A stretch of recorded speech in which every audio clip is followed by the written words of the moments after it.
Brasil em Retratos, com Renato Meirelles. Aquela vinheta que a gente adora, Renato Meirelles, presidente do Instituto Locomotiva, conversando conosco. Também muitas questões comportamentais. E o comportamento do nosso bolso, Renato, a gente vai falar na queda na renda, aumento da inflação, do desemprego. Isso tudo persiste e deve fazer com que os brasileiros mudem os comportamentos, mudem algumas prioridades e abram mão de certos desejos a serem realizados. Renato, bom dia. Oi, querida, bom dia, Carla, bom dia a todos os ouvintes da Band News FM. Eu fico contando os segundos para estar na quarta-feira aqui conversando com vocês, por mais que a gente persista, né, com aquela dificuldade de conseguir dar notícias positivas no atual cenário do nosso país. Eu queria dizer para o ouvinte, Carla, que eu tento, tá? Eu tento de verdade aí buscar dados um pouco mais otimistas, mas infelizmente não está fácil isso nos últimos tempos.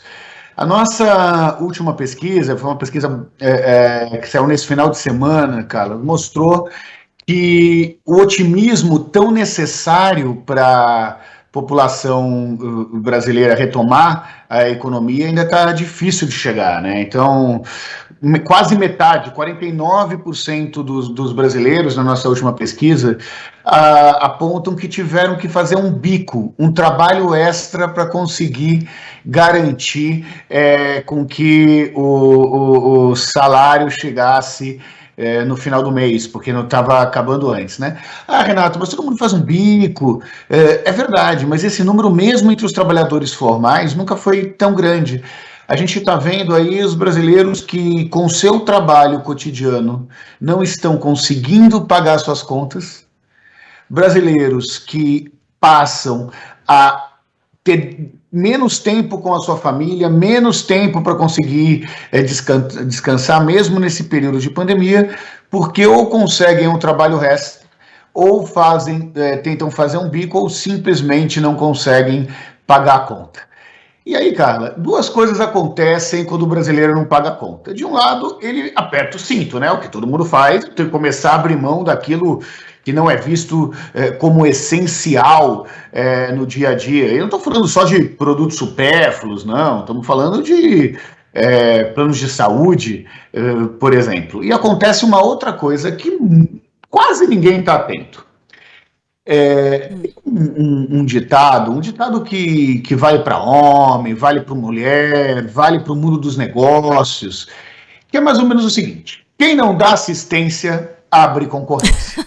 Verdade. E o que a gente está vendo aí? Quando você está trabalhando até não poder mais, você consegue estar menos tempo em casa, menos tempo com a família, e as tensões da falta de dinheiro, mas também da intimidade que se perde com essa pressão do dia a dia, acaba afetando aí o bom andamento do casamento, das relações pessoais e também das relações familiares, de pai, filho, mãe, filho e todas as outras que circulam nessa casa. Nossa, fazia muito tempo que eu não ouvia essa máxima. Quem não dá assistência gera concorrência, realmente. Ô, Renato, mas aí, esse comportamento diferente, tudo isso, nessas escolhas que acabam indo para outros lados, né? É a energia que acaba indo para um outro lado que não o que a gente está acostumado, o primordial para o nosso bem-estar, enfim, até os gastos também do dinheirinho. Isso pode levar a uma retomada mais lenta ainda. Você está falando da questão de relacionamentos, né, de casamentos. Teve muito divórcio nesse período da pandemia.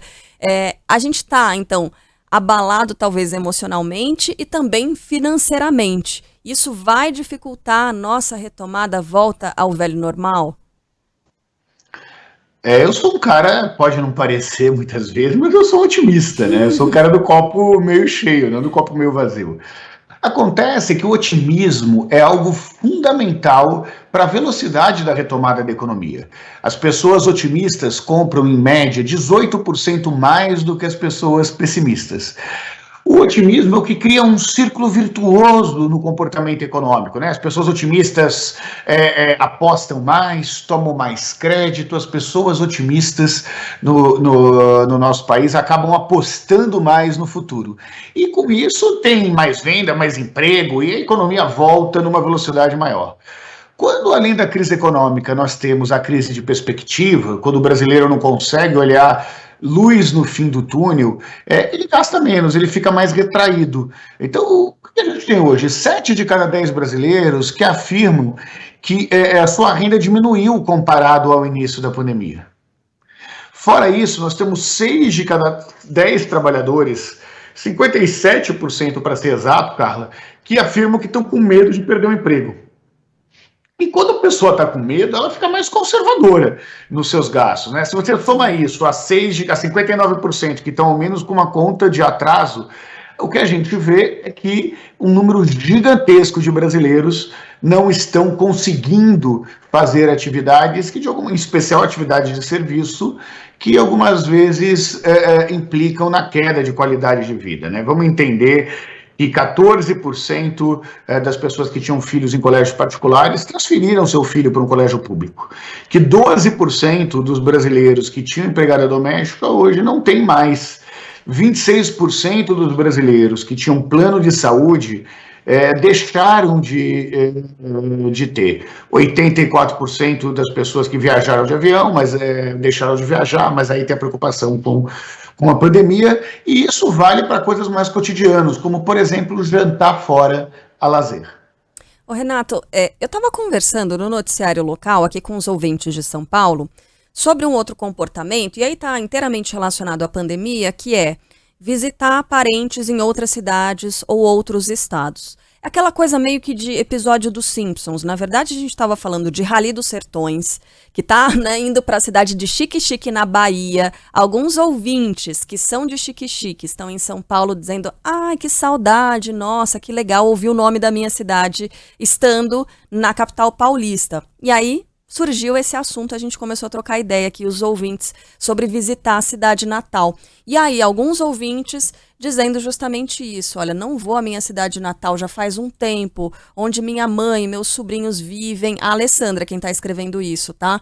Idas que antes da pandemia era uma média de 1 ou 2 vezes, aliás, 1 vez a cada 2 meses. Então eram viagens frequentes, né? E agora, saudade mil e tudo mais. Nosso ouvinte que mudou o comportamento por causa disso da pandemia. E eu aproveito também para emendar a mensagem de uma outra ouvinte, dizendo que não ia visitar a casa dos parentes, né, por causa da pandemia, mas que vai se vacinar e aí já está pensando em programar essa viagem.